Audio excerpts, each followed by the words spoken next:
Muinda binamuka. Oh, okay. Okay.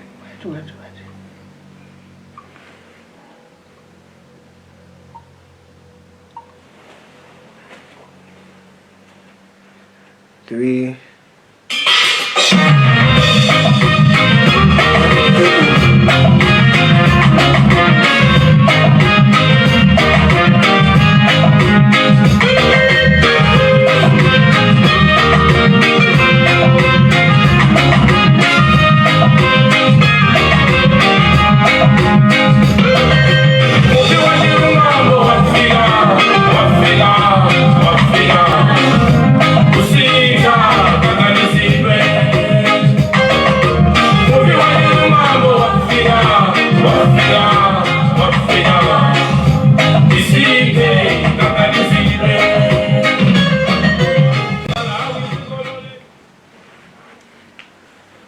Tipereke moni kadziko lonse la Malawi.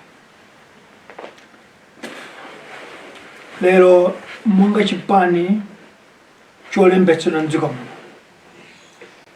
cha namba 14 chipani chokhacho cha Muvi Wachilungamo mwamkuntho mdziko mwathu muno tikufuna tiyankhule ku dziko la Malawi komanso kwa iwo onse amene amakhala ndi chidwi ndi dziko lathuli.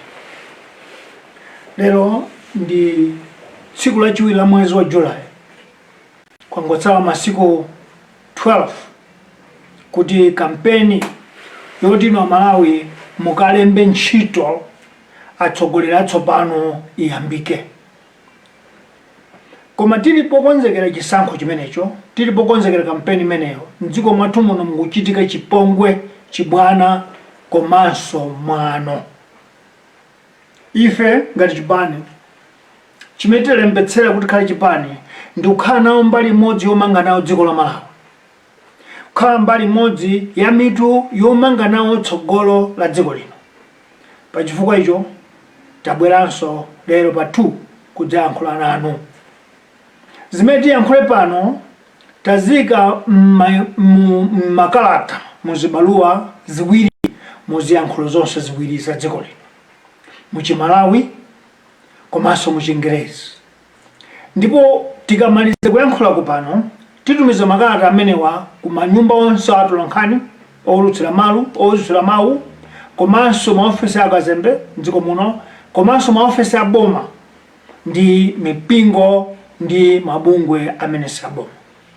Tikuchita izi chifukwa dziko lathu lino lili ndi nthenda imodzi imene ife ngati chipani chatsopano tidalowera kuti tikhale nawo mbali imodzi yopanga ndale, kapena kuti mawu a ndalewa tiasinthenso. Tikamati ndale dziko limamva molakwika kuti ndi ntchito yogwetsana, koma mwina tinene kuti kumachita politiki tiyambe kumatero fama iko anzathuwa amati politiki osati ndale, chifukwa ndale tanthauzo lake ndi kugwetsana. Zimene zamangitsa anthu ophunzira bwino anzeru zawo kumaganizadi kuti ndale ndi kugwetsana, kumene tiona anthu ambiri akuphedwa mu dzina la ndale, anthu ambiri akusowa mu dzina la ndale. Ndiye ife politiki yathu mdziko muno tayibweretsa nchofuna choti pamene pamalephereka zaka 61 tibweretse tikonzepo ndiye chilungamo. Dziko lathu lino linataya silitsata chilungamo. Amalawi sindikupatsani moni chifukwa palibe ali akukondwa. Ndiye pa nthawi ya mavuto, nthawi yolira simumapatsana moni. Izi tikuziyankhula chifukwa masiku awiri atha mtsogoleri wathu wa dziko lino, president athu achagwera atafika kuchokera ku Nigeria. Dziko lathu lino linakhala modikira kuti mwina president akafika timvano kuti dziko liyenda bwanji chifukwa cha mpungopongo umene uli mdziko muno. Mpungopongo uli mdziko muno ndi woti nthambi zathu zachitetezo sitili nazo chikhulupiriro chilichonse ngati Malawi kuti zikhoza kutiteteza ayi.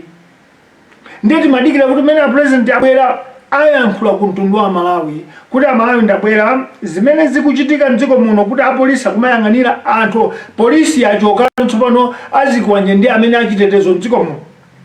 nzoona adi kapena sizoona zimene timadikira zimenezo koma taona kuti kuli chuu mpaka lero.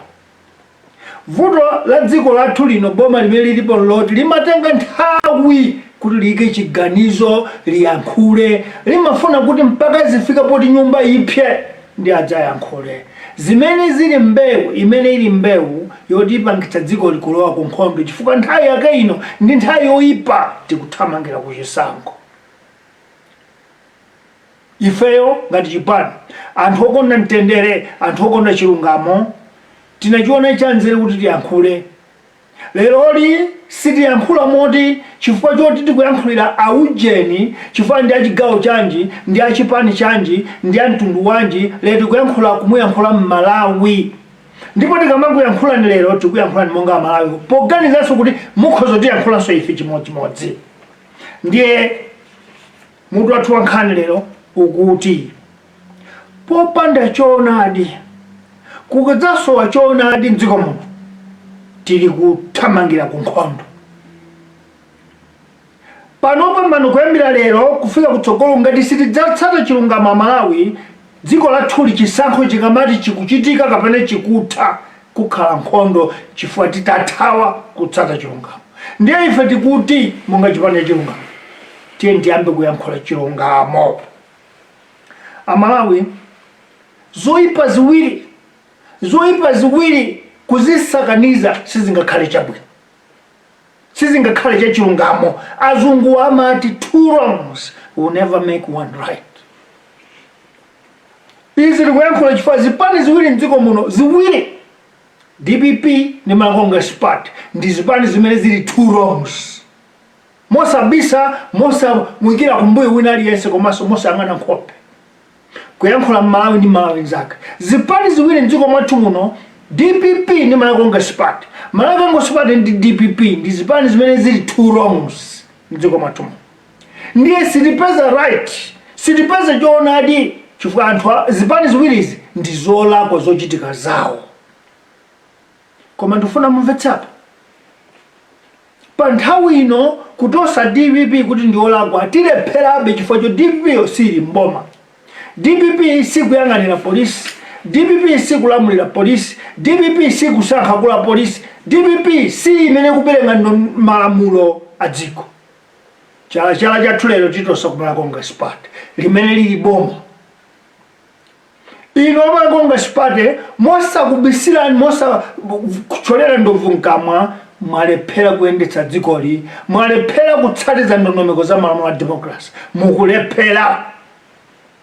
Chifukwa dziko lililonse loti kuli malamulo ndipo kuli boma, sizingatheke munthu kutenga chikwanje chake, kutenga machesi yache, kutenga mfuti yache ndi kumagayenda mu msewu. Inu mukuona asilikali akuona osagwidwa, ndiye kuti dziko lino boma kulibe.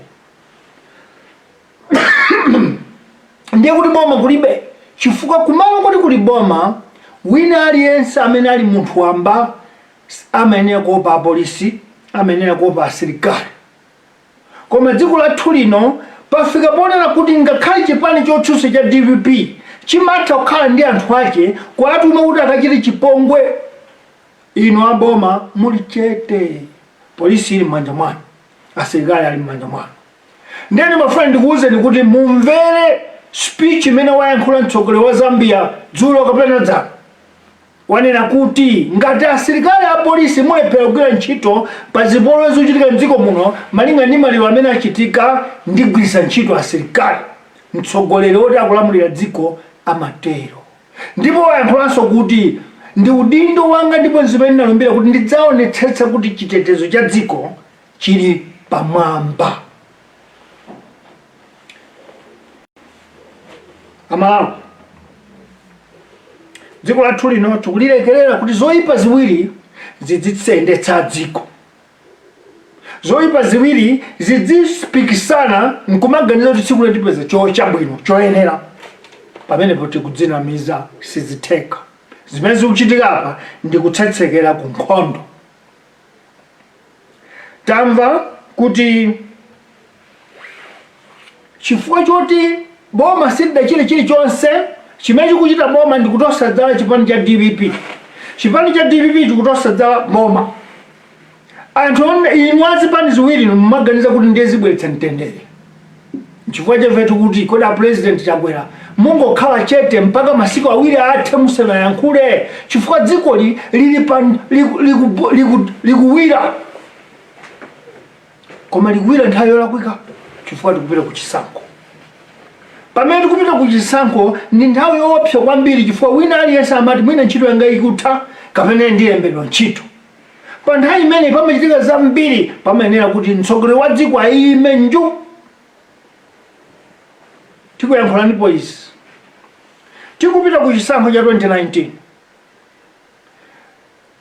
boma la DPP lidatsekera president wawo kuchipinda kuti zochitika uku akhale ngati sakuziona zimene zinapangitsa kugwa mpando chifukwa dziko lililonse pamene kwatentha chonchi boma limene lidzuke lichitepo kanthu Malawi Congress Party sindikudziwa kuti mwayiwala bwanji kapena kuti mukulephera bwanji kuona mbiri kumbirako ife tikuti dziko lathu lino lasiya kutsata ndondomeko za malamulo ndipo tikuyenera kuti tiuzanenso ngati dziko ndi zipani zonse 24 matchalichi kaya 2000 mabungwe abasa amene siaboma kaya 1000 tikhalenso pansi tifunsane kuti kodi dziko likuyenda nsewonera kuti timkutendere kapena tikutsetserera kunkhondo chifukwa malamulo amene ali wolembedwa pansi pa buku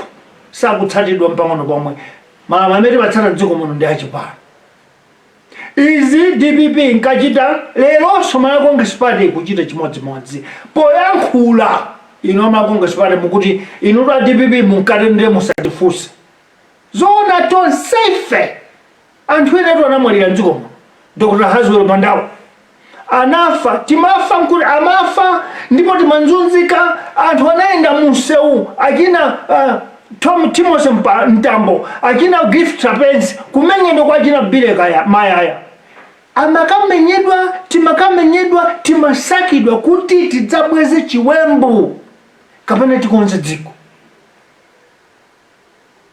ine ndimafuna ndikufunsa na Malawi Congress Party nthawi ino takhalani pansi simungayendetse dziko bwino simungayendetse boma pobwezera chiwembu pobwezera chipongwe 1993 tavota referendum 1994 tavota masankho mtsogoleri watsopano wabwera mawu amene ananena mtsogoleri wabwino wakale anati akapume mawu amene ajanali woti sitipitanso kumatsata anthu po achita zimene anachita za mbuyo zoyipa kuti nafe tibwezere koma ngati pali malamulo atsatidwe ndiye ine ngati mtsogoleri wa chipani cha namba 14 ndikudzudzula na boma la Malawi Congress Party kandi latonse alaya sindikudziwa kuti ndiliti pano chifukwa chiyani ngati mukudziwa DPP inachita zoyipa bwanji simunabweretsa ku khoti bwanji simunabweretsa ku khoti zaka zisanu lero mukuti tizichita zimene ankachita iwo ndiye ndinu boma kapena ndinu chipani chotsutsa President Chakwera nthawi ino ndiyoti mugwire ntchito monga mtsogoleri wa anthu onse wa dziko lonse osati wa chipani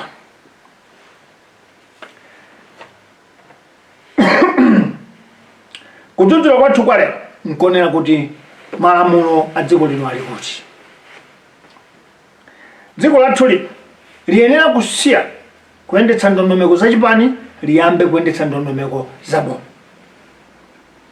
tikuyankhula chifukwa bungwe la polisi nthambi ya polisi kapena nditero ndi nthambi ya asilikali ikulephera kugwira ntchito yawo bwinobwino kuopa malamulo a chipani chifukwa apolisi akagwira ntchito yawo bwino inu achipani amene muli aboma mukuwauza kuti ayi pakuti inu mwakamanga anthu athu ndiye mupita kutchire kuchitipa mupita kutchire kukalonga mupita kukhonjeni kwachosa mtawuni mmene ali pamene anthu analumbira kuti ndidzatsata ndondomeko za malamulo achitetezo olakwa ndinu aboma olakwa ndinu achipani mukufuna apolisi aphwanye malamulo ake chifukwa choti akusetekeni inu ndiye makalata athu awa awiri mchimalawi mchingerezi tikuti ndale zosetekana zikundu zithe kuti malamulo a dziko lathu lino apite kutsogolo.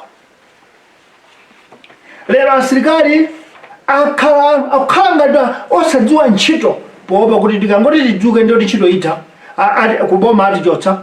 Apolisi akugwira ntchito kuti ine ndichoka mulongo muno anditumiza ku Nchewu, anditumiza ku Balaka, anditumiza ku Mwanza, kapena anditumiza ku Khombo kuchire.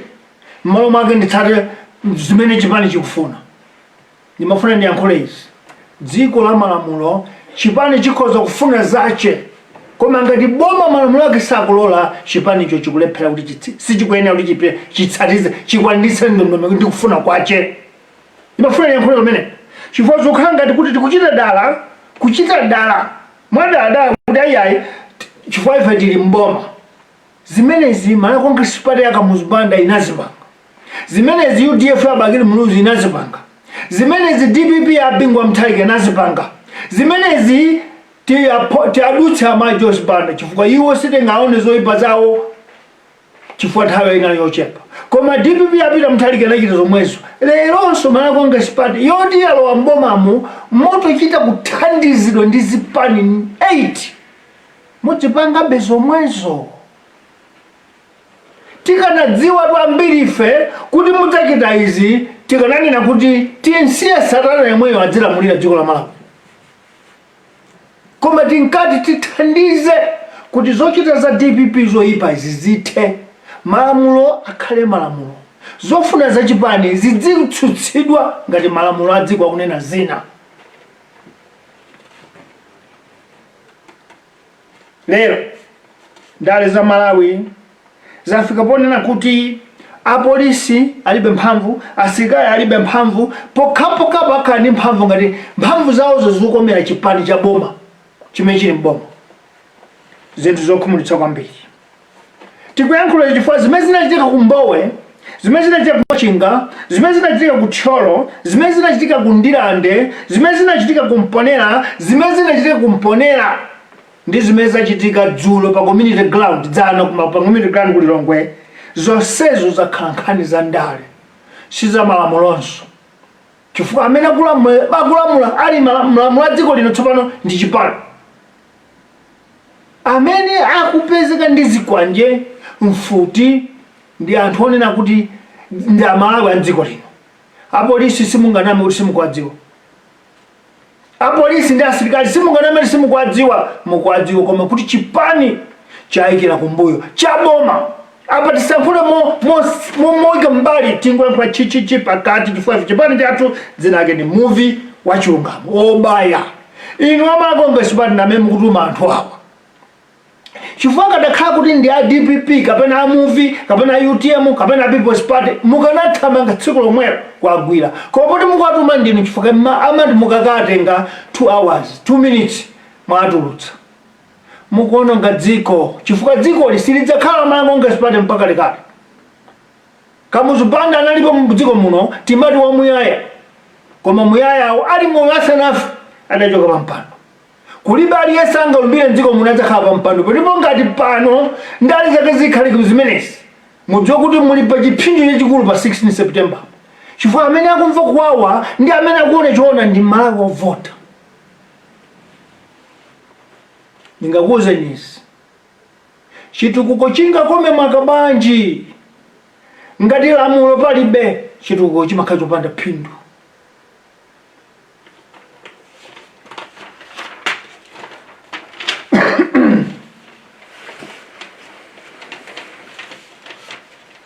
Zomvetsa kisoni malamulo anu onse amene mukuchita ana chipani cha Malawi Congress Party akupangitsa kuti tione polisi yathu ngati yopanda phindu.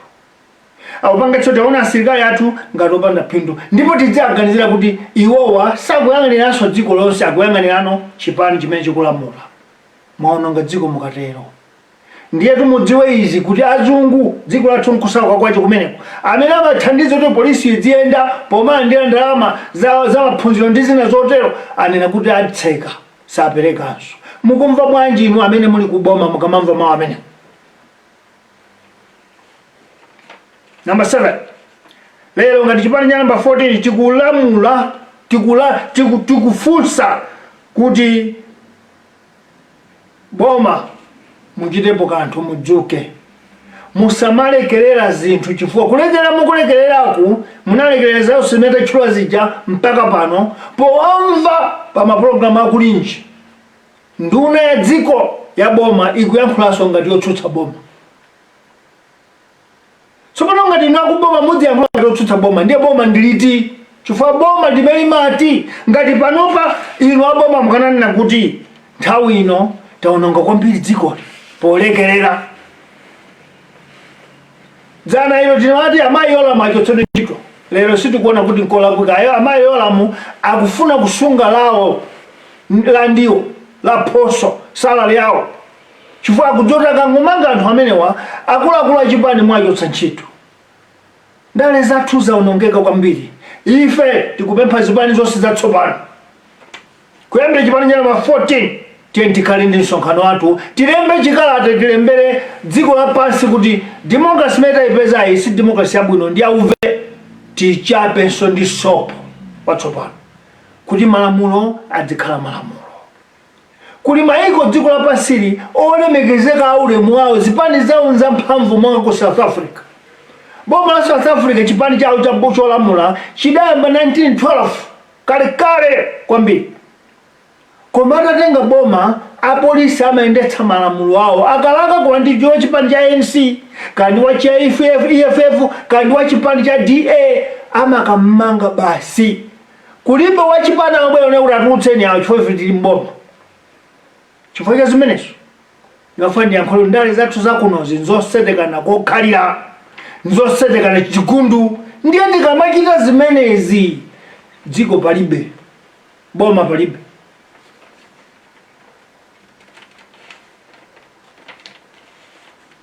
Zonsezi ndi boma kukhala pansi pa chipani.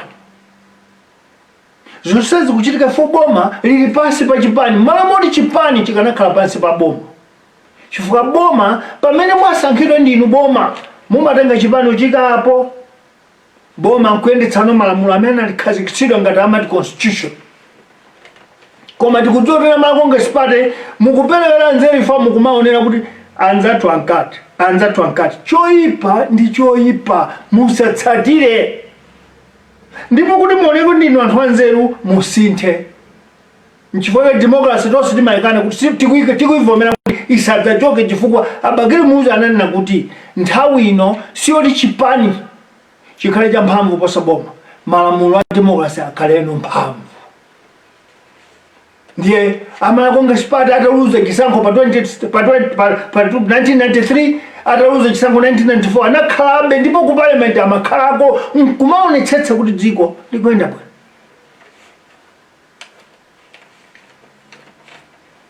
Number 9 mchaka cha 2020 boma la Tonse Alliance kapena kuti ama Congress party leader tivomereze lero ngakhale inyaso ndivomereze ndinali onawo gulu lakwa tichotse DPP chifukwa ikuphatwa tichotse DPP chifukwa ikuba ndalama tichotse DPP chifukwa sikutsatiza ndondomeko tichotse DPP chifukwa kusankha mitundu. Chimene timafuna nchoti tibweretse kuti sachita zimenezo koma lero zikuchita kunyanya kuti anthu ambiri lero tikapita kuwaunguza kafukufuku anthu ambiri kuti bola DPP ija koma DPP machita zoyipa ndipo daichotsa zoyipacho inu mwachita zoyipa kuposa anzanu aja manyazi mulibe. Ndi nthawi yoti tosefe ndili amene pano sondasuzuma tichite manyazi timachotsa anthu aja nkuti ife tichita zabwino koma malamoika ife benero wa ife tuchita zoposa aja lero dziko latitembenukira kuti ayi abola omwe aja kuipa kwako kunali kwalekwa kwa kumvetserera kwa inu kukwanyanya tichite manyazi. Mr. Moses Kunkuyu ineyo bantu Sanders Juma tichite manyazi. Bambo Timothy Ntamba bambo Gift Trapensi bambo Churchill chakwera tichite manyazi ndipo tero ndi nthawi yokhala pansi kuti talakwa pati. Zonsezi tu tiziyankhulemo masuka zonsezi si chifukwa china kulephera kwa boma. Mukalonjeza kuti ine ndidzati nkuzilephera malo kubwera poyera kuti zativuta ndiye tipatse nthawi kapena aitalephera tikuchoka mumayamba kutosadzala ena. Lero DPP chilichonse ngachitika mdziko muno cholakwika DPP ndimene kulakwitsa zona. DPP inachoka mboma chaka cha 2020 DPP sili mboma tito sasodzala bwanji fwa DPP alibe mphamvu yowuza polisi zochita. DPP alibe mphamvu yowuza asilikali zochita. Ali ni mphamvu ndi inu amboma.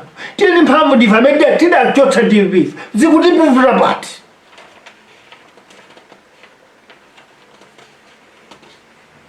Chala chathu lero chikutosa kuchipani cha Congress Party kuti polephera kuyendetsa dziko libwino mongovomera kuti zativuta tikutosa dzala ena. Tatiye tidziyankhula chilungamo, tiye titsate chilungamo kuti dziko litembenuze.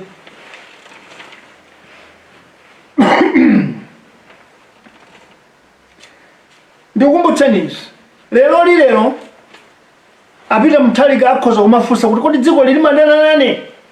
Chifukwa zimene ndipangira ine ngati munthu si zimene dziko likupangira achakwera amene akuononga zinthu kuposa amene naonongera ine.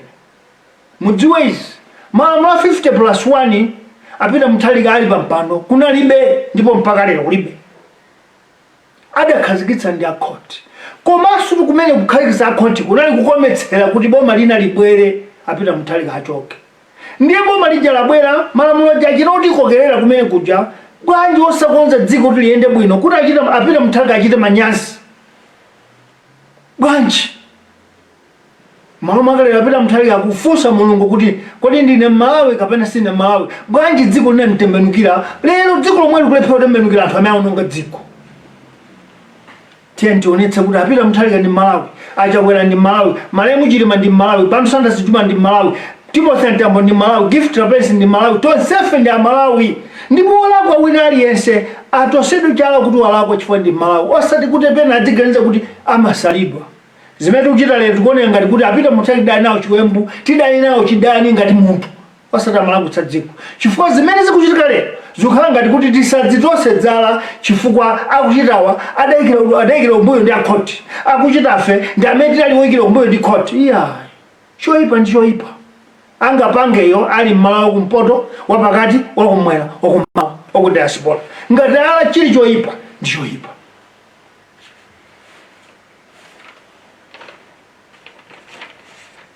Muzaka 5 zapitazi sizikusiyana ndi medali 2016. Sizikusiyana medali 2017, 2018. Chifukwa azikwanjewo amamenya anthu pansewu. Timasakiro magalimoto opanda manamba plate makatidikira kunyumba kwathu mafumu athu kumatikana sili kunzowa mwana amene kuti pulumutsa kuti tisaphedwe ndi DPP. Lero Congress Party mukira chimodzimodzi ndiye takonza pati. Takonza pati. Tichite manyazi. Tichite manyazi. Malamulo amagwira ntchito kwa okhawa amene aphwanya lamulo azipani zotsutsa. Malamulo omwewo nkusagwira ntchito kwa ophwanya malamulo achipani cholamula. Titoti pamenepo tikudzala mbewu ya nkhondo. Ndiye kwatsala masiku 14. Kwatsala masiku 14 wokha kuti Amalawi tiyende munsewumu tikalembe makalata ofunira ntchito kwa Amalawi kuti tikhale mboma. Koma ngati titsate ndondomeko yomweyo yoti ola ophwanya lamulo azipani zotsutsa apite ku ndende. Ophwanya lamulo achipani cholamula apite ku nyumba. Tidziwire kuti kampeni imene iononga dziko. Ndiye wafuna ndiyankhule izi kwa president achakwera. Kulowa nkhondo dziko lino pa chaka chino cha 2025 mudzakhala mtsogoleri woyamba obweretsa nkhondo mdziko muno. Pamene atsogoleri 6 kumbuyo sadabweretse kandi ngoti atsogoleri 5 sanabweretse dziko li ku nkhondo. Ndifuna ndiyankhule momasuka apa. A intelligence wo ifeyo tinali amodzi ayiwo. Apita Mutharika naye ndi kuthekera kokwanira. Chifukwa ku silikali si onse amene amadana nawo. Ku polisi inali mbali yawo. Anali ndi ufulu apita Mutharika onena kuti sindikulola tifuna tikamenye nkhondo. Koma ananena kuti pa chikondi cha dziko ndilolere kusiya, ndilolere kupusa kuti mtendere mdziko muno upitilire. Kodi ife amene tili lero mboma talowa mboma 2020 kudzafika lero titha kuyankhula mawu apita Mutharika omwewo kapena tidere kuti apita mthalika poti alekhala ku America si Malawi ife tikhoza kuyambitsa nkhondo. Mtsogoleri aliyense atifunse ndi kutiguguda pa mtima kuti ineyo ine ngati ndili Malawi sindifuna kukhetsa magazi pa dzina langa. Potera achakwera mawu anu akhale amenewo. Number 16, tipemphe Archbishop Nsusa, Archbishop Ntumbuka, Paramount Chief Kyungu, Mberwa, Lundu, Kawinga, mpingo wa CCP, Livingstonia Synod, Nkhoma, kuti mukapite mukakhale nawo pansi a President Chakwera, mukawuze kuti kwa zaka 5 izi simunayendetse dziko libwino, khalani pansi mulongosole dziko. Osapangitsa kuti anthu ayambe kumenyana pa mitundu, anthu ayambe kudana pa lilime, anthu ayambe kudana kuthupi. Nkhani ya boma imayendetsedwa ndi malamulo.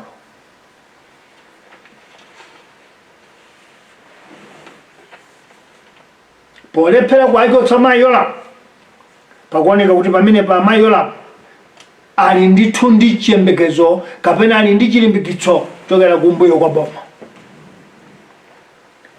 Number 17, tanena kale kuti zimene tikuyankhula pano zitazimasula kuzitambasula mapepala manyuzi ondawe makalata awiri awa amene tiyatumize amanyuzi tikupemphera mudinde makalata amenewa ali nziyankhulo zonse ziwiri, amene amamva Chizungu amve Chizungu, amene amamva Chimalawi amve Chimalawi. Dziko lathu likulephera kupita kutsogolo chifukwa tikuthawa chilungamo. Timamvera lero kulinji bambo Kunkuyu ndi bambo Gangata, atsogoleri awiri amenewa akanathawa chilungamo. Ife timafuna kufunseni bambo Kunkuyu, ngati muli ndi maaudio amene a DPP amayankhula kuti afuna alandira ndalama kuti apita akachita zionetsero, bwanji nosatuma apolisi anu akamange anthu? Fa dziko lino la malamulo lili ndi apolisi. Komanso ndimafuna ndifunse, kodi kupanga mademo nkolakwika? Funso loyamba. Lachiwiri, kodi munthu tenga ndalama yake kumpatsa ukapanga demo kunseuko nkolakwika? Kodi ino bambo Kunkuyu, bambo Gift Trapensi, bambo Timothy Ntambo, ine Bantu Sanders Juma, kodi sidalandira ndalama kwina kuti tithandize kuti tisinthe dziko li mbuyo mo? Lero zatani ngati DPP akupereka ndalama kuzipani ku mabungwe ena kuti achite zionetsero? Kupereka ndalama kumpatsa munthu kaendeni munsewu si vuto, koma kumpatsa munthu mfuti, kumpatsa munthu chikwanje ndiye kuti pamenepo mukuphwanya lamulo. Koma kumpatsa ndalama munthu kuti kaendeni munsewu, palibe anganene apa kuti mmene makalowa mboma 2020 ayesa malinga ndalama za mthumbo mwachi kuyenda pansewu kapena kuchita zonse zimachitika zija. Kulibe. Azungu akunja, maiko akunja, anthu amakampani muno zipani zimathandiza isakhale chimo. Choona chiyankhulidwe. Asilikali a dziko lino ndi apolisi mwalephera Malawi, mwalilephera dzikoli. Ndiye ife timafuna timalize motere. Ndi bwino ndipo ndi kwabwino kuti inu mudane ndi chipani cholamula koma muime ku malamulo. Izi ndikuyankhula ndi Malawi Defense Force. Ndi bwino kuti inu mudane ndi chipani cholamula koma mutsate ndondomeko chifukwa chipani chilipo cholamula chidzakhala mboma mpaka lekale. Ndipereke chitsanzo, tidali ndi General Vincent Nundwe. Chipani cha DPP chinanchotsa chifukwa choti chinalekerera chimateteza nzika osateteza azikwanje. DPP atachotsa bambo Nundwe, chipani cha boma latonse litabwera pozindika kuti Nundwe amatsata ndondomeko ya malamulo, idakatenganso kunyumba Nundwe kwakhazika pa mpando wawo. Ukamachita chilungamo pangapite nthawi bwanji chilungamo chimadza kupulumutsa. Ndiye musachita mantha ndi anthu andale ino apolisi, musachita mantha ndi chipani cha Congress Party ino apolisi, musachita mantha ndi anthu andale ino a Defense Force, musachita mantha ndi chipani cha Congress Party ino asilikali ino. Chifukwa chani? Ndinu Malawi Defense Force kuyambira 1964 mpaka kwakwelele kutsogoloko mudzakhalabe Malawi Defense Force tsatani ndondomeko zanu. Inuyo Malawi Police simukhala Malawi Police chifukwa cha chipani cha DPP kapena chifukwa cha chipani cha Malawi Congress Party. Ndinu Malawi Police Service kuyambira 1964 mpaka kwakwelele kutsogoloko. Zipani zibwera apa inu muli Malawi Police be. Auze na zipani tiuze na zipani ife kuti chitandale zanuzo koma ife mutisiye ku polisi ko tichite zathu. Chitandale zanuzo koma mutisiye ku silikali ku tichite malamulo athu. Munali ndini bantu Sanders Job mukale nchiko pambana tikomanaso magamulo. Koma chilungamo chiyena kuti chiyankhulidwe dziko lathu lino zosetekana zithe zikomo kwambiri.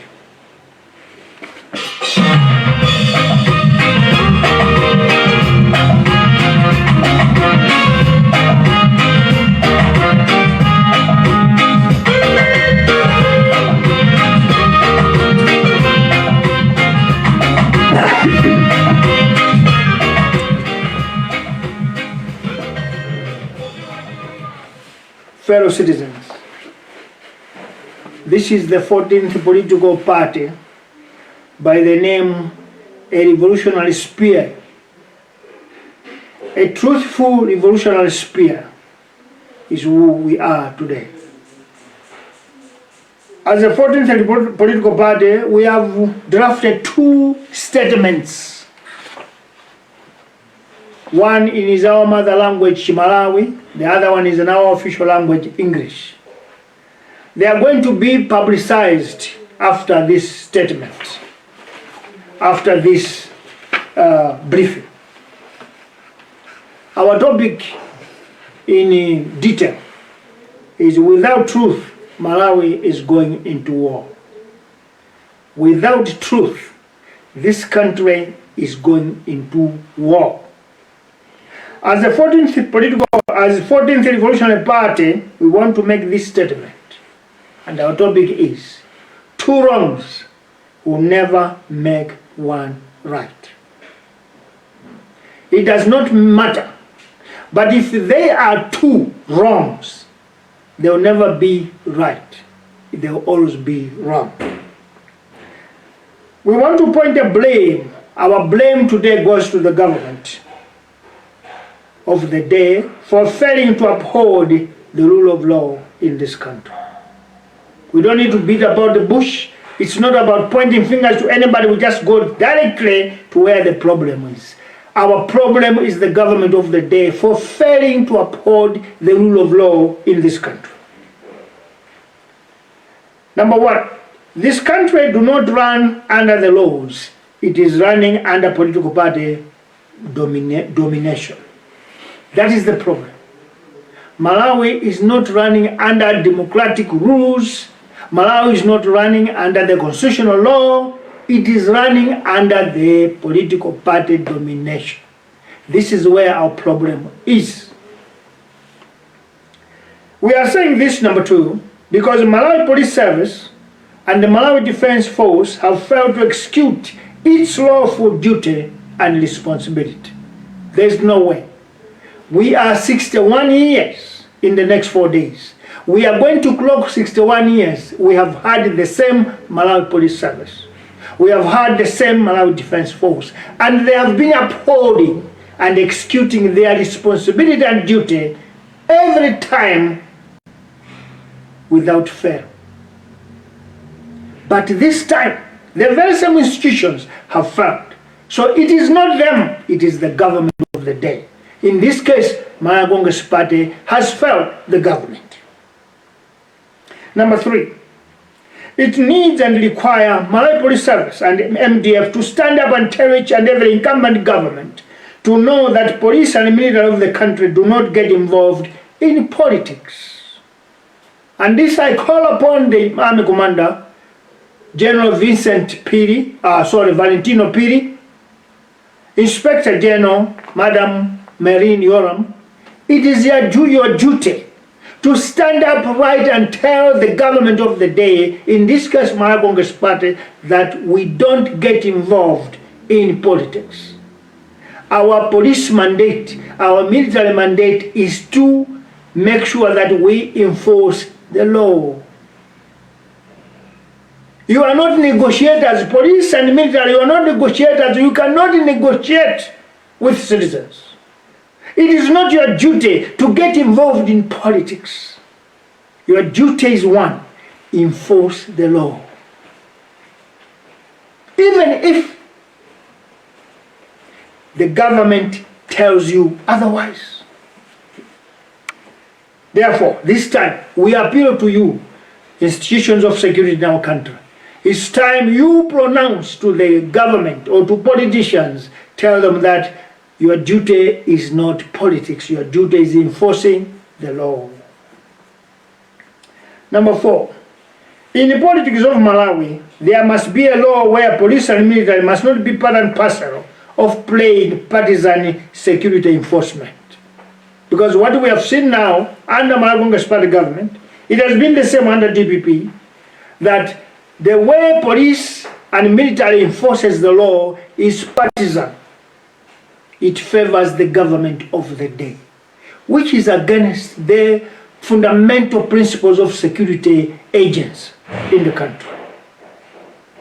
Malawi police are there to provide security to all 21 million citizens with their political regalia. Meaning that you might be a UDF, the very same police is your police. You can be DPP, but the very same police is your security enforcement agency. You can be Malawi Party. We all rely on Malawi Police Service. That's why we say Malawi Police Service. We don't say Muvi Wachilungamo Police Service, DPP Police Service, Malawi Party Police Service. We say Malawi Police Service. Number 5. What happened in Mbowe, Machinga, Tiolo, Ndilande, Mponera, and what happened 3 days ago in Lilongwe must be depoliticized if this country is ever going to test peace or remain peaceful. This must shame the police. This must shame the police, because Malawi Police Service and the Inspector General assured the nation last month of June that they are going to bring to book each and every suspect involved in the crimes committed in those places. But today, Madam Oloyolam looks a liar, an officer, a law enforcement officer lying to the nation. It's very shameful. Unfortunately, citizens of Malawi are victims because Malawi Police Service and the Malawi Defense Force have been politicized. It is now we who are suffering. And you know, it's very painful.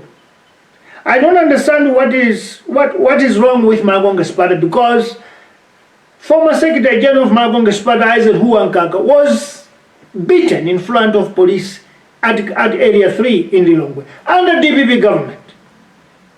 And Mr. Nkaka, I remember, and all of us said, never again shall DPP come back into government. Because we didn't want a police watching, a political party office bearer beaten in front of the police or at the police station. And it's very pathetic to hear Malawi Party today saying, don't complain because you did the same. Fellow citizens, 2 wrongs will never make one right. 2 wrongs shall never make any right. They are wrongs. So if DPP was doing bad and Malawi Party is doing the same, they are all wrongs. Number 7. What we are demanding today as a 14th political party, we are blaming the government of the day for abusing its own mandate. Because when you are out of government, you can do as you wish, but when you are in the government, you follow the law. You make sure the law is enforced regardless of political affiliation. Number 8, this country is where it is because of the failure of the government. If government from 2020 observed the rule of law, kept its promises, delivered to its promises, there could be no woes that we have today. DPP is on the upper hand because it is asking Malawians, is this what you voted for? Were we begged the way our friends are doing? Now Malawians are judges. They say, no, you were better off. Now, for Malawi Party to fix this problem, you point a finger to DPP. And you stand up and start violating the laws that you sought to uphold. This is bad. Number 9. If by 2020, Tonsi Alliance, or rather say Malawi Party, if it had set this country on track to justice and truth, we could not be where we are today. So the blame is on you, Malawi Party. No beating the bush, no beating the bush at all. You are to blame because 5 years you had enough time to bring justice into the country and follow the law. If DPP had done anything wrong in its 8 years of government before, or 6 years of government, you are the one that is in the government who could have bring all of them to book. But we are all surprised that the people that touched the Tambala family are still free under your government. The people that killed Isa and Jaunju are still free under your government. The story of cement, TPIN of $5 billion kwacha, they are still free under your government. So don't go around and politicize other political parties. Don't politicize this. This is your own failure. You had 5 years, you could have brought all of them to book. Instead of following the law, you messed up, corruption is rampant, and you are very violent against the very people who are complaining that this is not what we voted for. So the truth is, you are to blame. We cannot blame DPP here because DPP is not in the government. We cannot blame any other political party because no political party outside Malawi Party is in the government. And if the laws are not followed in this country, the blame goes to you because Malawi police is in your hand. Malawi Defense Force is in your hand. So you make sure that the rule of law is upheld in this country. Number 11. A blame is going to Malawi Party government for failing to govern this country perfectly. For failing to govern this country perfectly. Because what we are doing now is not perfect. That's why people are complaining. That's why there are chaos everywhere. That's why you see people going to the streets. Because if you sit down and ask, why are people going to the streets? It's because of your failures. In 2019, we went into the streets because DPP failed the country. Today, many of us are going to the streets because of your failures. So if you don't want to be a victim, or if you don't want to victimize others, just do what is right. So govern the country perfectly, even though it's too late. Number 10. Number 12. You must not forget that this country went to the point of breaking the laws and democratic norms in order to bring democratic sanity. And unfortunately, 2 wrongs have remained wrong today. I want to stress clear what I mean. In this country, there was no 50+1. We all had first past the post. But the courts and most of us had to alter the democratic system in order to bring change or democratize sanity in our country. But now it tells 2 wrongs are remaining wrongs. Number 13. In 5 years, Malawi is the same how it was under DPP in 2016, 17, 18, and 2019. Same. That is why opinion poll says that the better devil is better than this other devil. Why? The question mark should not be DPP is wrong, Malawians are wrong. No, the question mark must be What have you done in 5 years? What has made the people to turn against you? If the laws that work for lawbreakers are only for opposition parties, but the same laws do not apply to lawbreakers from the ruling party, that's a recipe for disaster and war. And this is where we are.